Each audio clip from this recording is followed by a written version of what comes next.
Welcome to The Explainer. Okay, let's jump right in. What if the Bible wasn't just a book of faith? What if it was actually a coded manual for the human brain? Today, we're diving into a fascinating theory that claims to connect ancient scripture directly to the very frontiers of modern neuroscience.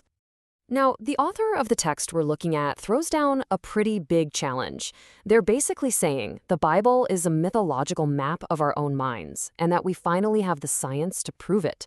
It's a huge idea, so let's follow the breadcrumbs and see where this trail leads.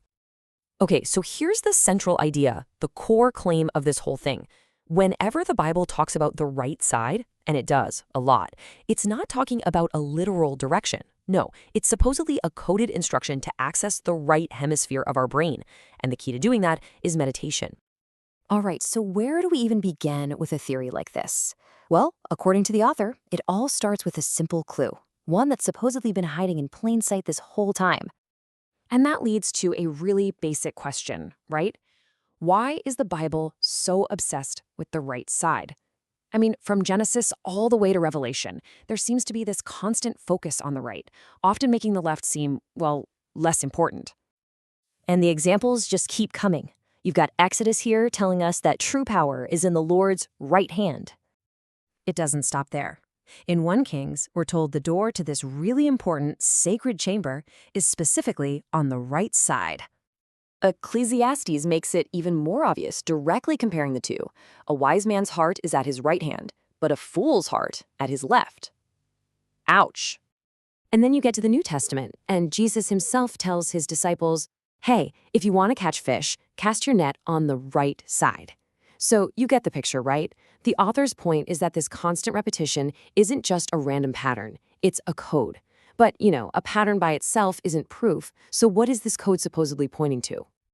Okay, and this is where things get really interesting, because the theory jumps from ancient texts straight into modern science, claiming there's a connection to a so-called God spot in the human brain. Just look at this. On one side, you've got the Bible talking about being absent from the body, this very spiritual idea. And on the other, you have a headline from Time.com talking about a scientific way to trigger an out-of-body experience. It's a pretty wild parallel. And get this, it's not just some abstract idea. It all comes from this amazing, totally accidental discovery.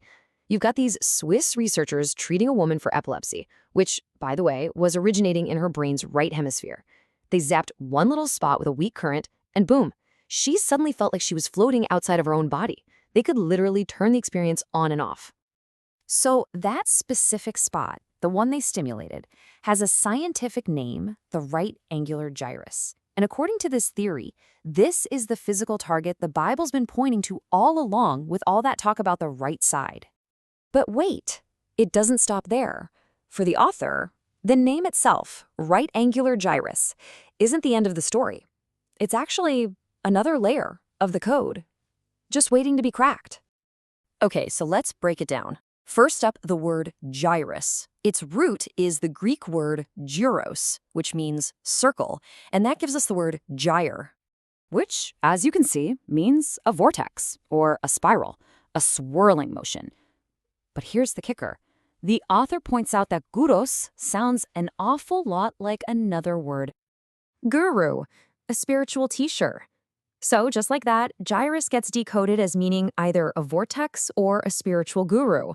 Kind of clever, right? Okay, next piece of the puzzle, angular. The author follows its roots from the Latin angulus, meaning angle or corner, and shows how that's linguistically related to the Latin word angelus, which means, you guessed it, angel or messenger.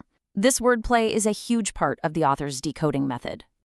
So when you put all the pieces together, the scientific term right angular gyrus is decoded to mean the vortex of the angel on the right side. It's like a secret message hidden in the very language of science. So the next logical question is, okay, how do you actually open this door? All right, for the final piece of this whole puzzle, we have to go even deeper into the very weird and wonderful world of quantum physics, which the author claims is activated by meditation. So the idea here gets really, really specific. It claims that meditation is the actual key, the mechanism you use to attract one single photon, which the author calls an angel of light or a messenger, right to the pineal gland in your brain. So, how could that possibly work? Well, the author points to this really mind-bending idea from quantum physics called the transactional interpretation. The simplest way to think about it is like a cosmic handshake. A particle sends an offer wave forward from the past, and to complete the interaction, something has to send a confirmation wave back from the future. The author argues this scientific handshake is exactly what the Bible was describing with its ancient wave offering ritual. So the big takeaway here, right, is seeing how this theory literally maps these ancient religious concepts and rituals right onto a super complex modern theory of physics. You've got I stand at the door and knock as the offer wave as the confirmation, and opening the door to the Lord as the completed quantum transaction. So let's just recap the journey we've been on. We started with a repetitive pattern in the Bible, which pointed to a specific location in the brain, which was then supposedly decoded using the history of language, and finally explained with a theory from quantum physics.